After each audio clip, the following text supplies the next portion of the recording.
Buenas tardes, compañeros. Buenas tardes, doctora. Mi nombre es Soledad Churequispe y en esta oportunidad voy a hablarles acerca de los instrumentos de recolección de datos respecto a la disertación número 3. El presente trabajo está compuesto por las siguientes integrantes, que son Claudia Mendoza, Lilian Vázquez, Brigitte Jauregui, Nicole Cutipa, Marian Sotelo, Stephanie Ramos, Greta Presbítero, Shirley Cornejo, María Guaita. ¿Y quién les habla? Soledad Churequispe. Cabe destacar que los instrumentos de recolección de datos son muy importantes para la realización de nuestras tesis. Esos instrumentos de recolección de datos deben de prevalecer insignificantemente para poder realizar la tesis. Antes de comenzar a exponer los instrumentos de recolección de datos, voy a denotar dos conceptos básicos referentes a este tema, que es la técnica y el instrumento. La técnica en sí es un conjunto de reglas y procedimientos que permiten al investigador establecer una relación con el objeto o sujeto de la investigación. Por otro lado, tenemos el instrumento. Este es un mecanismo que usa el investigador para poder recolectar y registrar la información. Dentro de ello podemos poner algunas fuentes de información que en sí son relevantes respecto a este tema, que son y están divididas en sí en fuentes primarias y fuentes secundarias. Por un lado tenemos a las fuentes primarias. Estas se obtienen la información por un contacto directo con el sujeto de estudio, por medio ya sean de observación, cuestionario, entrevistas, entre otros, que nos servirán de gran ayuda. Y bueno, por otro lado tenemos a las fuentes secundarias. Estas en sí están referente a una información obtenida desde documentos, ya sea a una ficha académica, estadísticas, censo, encuestas nacionales que se pueden realizar. Cabe destacar que tanto las fuentes de información primaria y secundarias son realmente importantes para poder realizar una mejor tesis y servirán en sí de una gran ayuda. Bueno, voy a empezar con el primer instrumento de la recolección de datos, que es el análisis documental. En sí, este análisis documental viene a ser un conjunto de operaciones intelectuales que buscan describir y representar los documentos de forma unificada, sistemática, para poder en sí facilitar su recuperación. También este comprende el procesamiento analítico sintético, porque va a incluir en sí la descripción bibliográfica y general de la fuente, también como la clasificación, entre otros. El análisis documental en sí, al poder presentarse sistemáticamente, ya sean con documentos originales, facilita su recuperación y una consulta directa, y también la incorporación al proceso posterior de un análisis a la información que él requiere. Bueno, continuará. Les voy a hablar sobre la entrevista. Como podemos ver, la entrevista es una comunicación interpersonal que se da en dos sujetos, que viene a ser el investigador y el sujeto de estudio, a fin de poder obtener respuestas verbales a las interrogantes planteadas sobre el problema propuesto. La entrevista tiene diferentes ventajas, como podemos ver. Una de ellas es que es aplicable a toda persona, muy útil con analfabetos, niños o en aquellos con alguna limitación ya sea física o psicológica. Otra ventaja es que permite estudiar aspectos psicológicos o de otra índole donde se desee profundizar en el tema. También permite obtener información más completa. Otra ventaja que nos da la entrevista es permite captar mejor el fenómeno estudiado, ya que permite observar el lenguaje no verbal. Como última ventaja tenemos que a través de ella el investigador puede aclarar el propósito de estudio, ya sea especificando claramente la información que necesita, aclarando preguntas y permitiendo usar la triangulación. Mi nombre es Nicole Cutipa Quispe y siguiendo con la exposición les voy a hablar sobre el tipo de entrevista. Entrevista estructurada. Se elabora un formulario estandarizado, idénticas preguntas y en el mismo orden a todos los sujetos. Los sujetos eligen la respuesta de 2, 3 o pocas más alternativas. Los comentarios y explicaciones son los mismos para todos. Desventajas. La información puede ser muy superficial, limitada la posibilidad de profundizar en un aspecto determinado, difícil obtener información confidencial. Ventajas. Respuestas cortas y precisas. Información fácil de procesar. El entrevistador no requiere de gran entrenamiento. Información uniforme. Tenemos los tipos de entrevista, tenemos lo que es entrevista no estructurada. Nos dice que es flexible y abierta, pero hecha por objetivos de investigación. Las preguntas, su contenido, su orden, su formulación es controlado por lo que es el investigador, dependiendo a su vez de situaciones y características de los objetos de estudio. Ahora, ese entrevistado también cuenta con libertad para dar su respuesta. Se utiliza un instrumento de guía que contiene lo que es las orientaciones de los temas a tratar y a su vez es muy útil para estudios ya sean explorativos, descriptivos o cualitativos.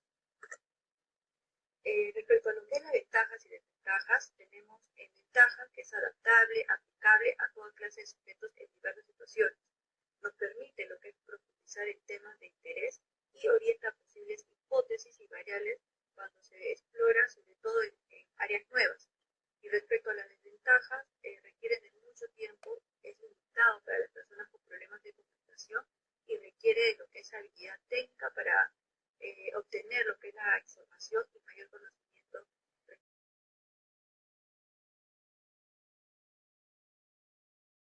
Respecto a la observación, vemos que son los hechos sobre los cuales se recabarán los datos.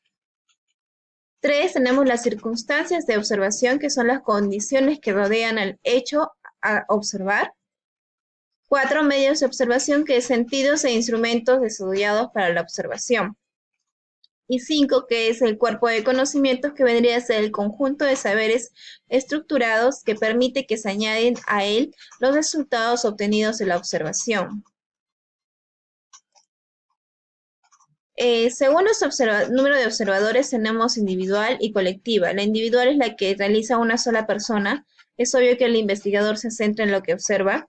La colectiva es una observación en equipo que puede realizarse de las siguientes maneras. Todos observan lo mismo o cada uno observa un aspecto diferente. Según el lugar donde se va a realizar, puede ser en el campo o laboratorio. Los hechos se captan tal y como se van presentando en el mismo sitio cuando es en el campo, donde usualmente se encuentran o viven los sujetos estudiados. Allí se observa cómo actúa el sujeto. En cambio, en el laboratorio tiene cierto carácter experimental y comprende la observación minuciosa y detallada de un fenómeno en un sitio especialmente previsto para hacer la observación. Pasos de la observación. Tenemos que determinar el objeto, situación, caso, etcétera, que se va a observar. Determinar los objetivos de la observación, para qué se va a observar. Determinar la forma con que se van a registrar los datos. Observar cuidadosa y críticamente. Registrar los datos observados. Analizar e interpretar los datos y elaborar conclusiones. Y elaborar el informe de observación, que puede omitirse si en la investigación se emplean también otras técnicas, en cuyo caso el informe incluye los resultados obtenidos en todo el proceso investigativo. Recursos para la observación. Algunos recursos para la observación son las fichas, recursos anecdóticos, grabaciones, escalas, listas de chequeo o datos, fotografías. Buenas noches. Mi nombre es María Huayta Chipana. El tema que voy a tratar es la observación. Dentro de la observación tenemos la observación participante y la observación no participante. La observación participante es cuando el investigador se involucra total o parcialmente con la actividad objeto de la investigación. Es decir, que la observación se hace desde el interior del grupo. Además, pueden intervenir las emociones del investigador. La observación no participante es cuando el investigador no se involucra la actividad objeto del estudio. Asimismo, los datos pueden ser más objetivos. Es decir, al no integrarse al grupo, los datos pueden no ser exactos. Y como conclusión, se llega a que todos los errores de la observación se pueden minimizar por medio de una buena definición operacional de las variables. Es decir, que aquí se presenta la operación de variables, que está comprendido la variable independiente, la variable dependiente, la definición conceptual. Además tenemos una definición operacional y por último tenemos a los indicadores. Buenas noches, mi nombre es Marian Fernanda Sotelo Castañón y voy a exponer el tema de formas de observación. Primero, tenemos a la observación simple, también llamada no estructurada, no regulada o no controlada. En este caso, el investigador utiliza lineamientos generales para observar y luego escoge lo que estima relevante a los efectos de la investigación propuesta. Fundamentalmente es usada para estudios exploratorios, por ejemplo, en las investigaciones indagatorias que buscan identificar patrones de conducta de consumidores de algún producto o hábitos de potenciales clientes de una marca de ropa específica, pueden ser ideales para aplicar la observación simple. Como segunda forma tenemos la observación sistemática, también llamada estructurada, regulada o controlada. Aquí, el investigador dispone de un instrumento estructurado y estandarizado para medir las variables en estudio de una manera uniforme. Se utiliza para probar hipótesis en que se especifique claramente qué se estudia. Se usan listas de cotejo, grabadoras, filmadoras, entre otros. Por ejemplo, tenemos estudios que busquen identificar la frecuencia de utilización de un producto específico o el número de jóvenes de cierta edad que escuchan un género musical determinado, pueden ser abordados a través de una observación científica sistemática. Bien, mi nombre es Claudia Mendoza Laime y hoy les voy a hablar sobre la encuesta. La encuesta consiste en obtener información de los sujetos en estudio proporcionados por ellos mismos sobre opiniones, conocimientos, actitudes y sugerencias. En cuanto al cuestionario, es un instrumento que está destinado a obtener respuestas sobre el problema de un estudio. Asimismo, las respuestas son formuladas por escrito y no se requiere de la presencia del investigador. Como también, este cuestionario puede enviarse a grupos o individuos, incluso por correo electrónico, a los destinatarios. Mi nombre es Lidia Lizeth Vázquez Torres y siguiendo con la exposición yo les voy a hablar sobre las ventajas y desventajas del cuestionario. Vamos a empezar por las desventajas. En este caso nos dicen de que es poco flexible ya que la información no puede variarse ni profundizarse en este caso.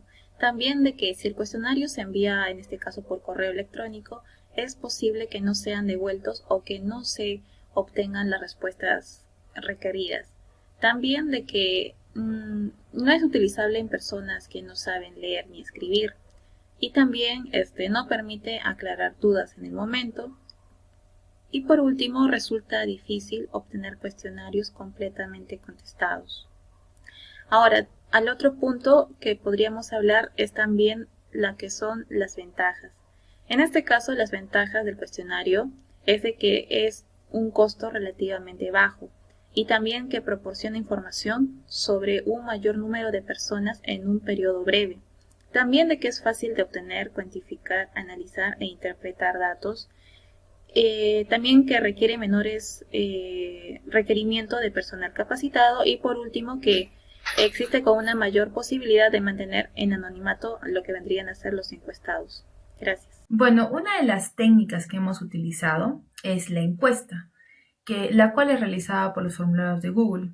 Entonces, nuestro instrumento es el cuestionario realizado actualmente, como les voy a mostrar. Bueno, ¿por qué hemos utilizado esta herramienta? Lo podemos personalizar. Nosotros le hemos puesto la imagen de la universidad privada. Asimismo, podemos agregarle contenido multimedia, imágenes, videos, como podemos observar. Asimismo, la información que se maneja aquí es a través de la nube. Es decir, que todos los cambios realizados siempre se guardan allí y no se van a perder. Bien, bueno, vamos a ver las respuestas de nuestros compañeros, que son 52. Primeramente vimos que en este recuadro pusimos que por favor pongan la dirección de cada uno de ellos. En las respuestas que observamos, vemos por ejemplo las respuestas individuales. Vamos a observar de uno de ellos.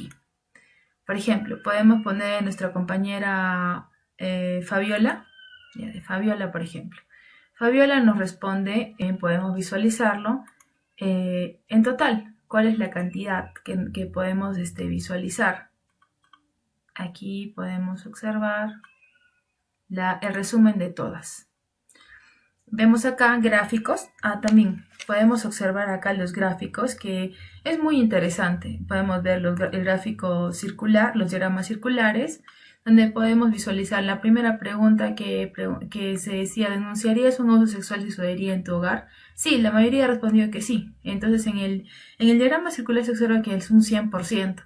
En cambio, en la segunda respuesta podemos ver la diferencia, donde se ve los colores. Sí, siempre es el color celeste, el color rojito es siempre y totalmente de acuerdo, y el color amarillo en desacuerdo.